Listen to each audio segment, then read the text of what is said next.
In this guide, I will be showing you guys how to fix Claude AI chat not working or opening on Windows.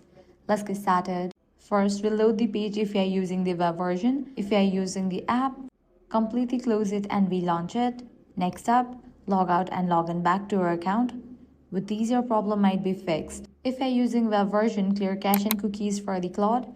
Click on three dots, go to settings, click on privacy and security, click on site settings. Now scroll down, head over to the option third-party cookies, navigate to the option see all site data and permission. Here find Claude AI, click on the trash icon and confirm it. If you are using the app, make sure you are using the latest version of Claude AI, check that. With these, your problem might be fixed. If not, check the server status of Claude, launch your preferred browser, type in Claude AI server status and search for it. Navigate to the official website of Claude. If you found out any outages, you'll need to wait until the problem will be resolved from the end. Finally, check for Windows Update.